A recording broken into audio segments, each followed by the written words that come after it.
In today's video, I'm going to teach you how to use Calendly meeting polls.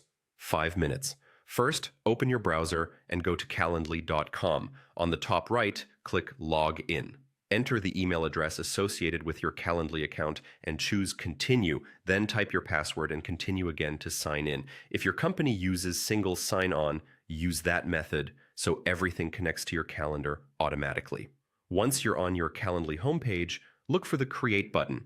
Click it, then choose More Ways to Meet. From the options, select Meeting Poll. This tool lets you offer several time choices and have your invitees vote on what works best, so you're not juggling long email threads. You'll see a calendar view. Click on the open time slots you want to propose. Feel free to pick options across multiple days and vary the times if you're coordinating across time zones. A practical tip here is to offer at least 3 to 5 choices, including one early and one late in the day to maximize the chance of overlap. If you make a mistake, just deselect a slot. When your proposed times look good, click Next. Before moving on, glance at the time zone indicator at the top to confirm you're proposing times in the correct region, especially if attendees are global.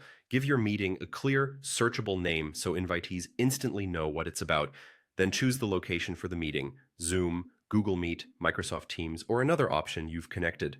Calendly will automatically add the conferencing details to the final event once a time is selected, which saves you from sending follow-ups. You'll also see optional settings. This is a great place to add a short agenda or context, adjust the meeting duration to match your needs, and tweak preferences like time zone display or how far into the future people can book.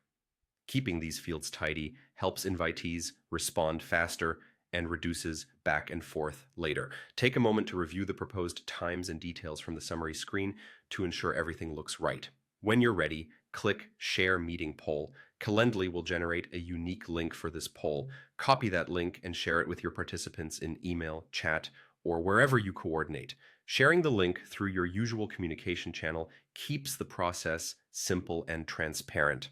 As responses come in, you can view the votes right in Calendly, keeping all the scheduling details and conferencing information in one place. And that's it. You've created and shared a Calendly meeting poll, turning scheduling from a hassle into a quick, organized step.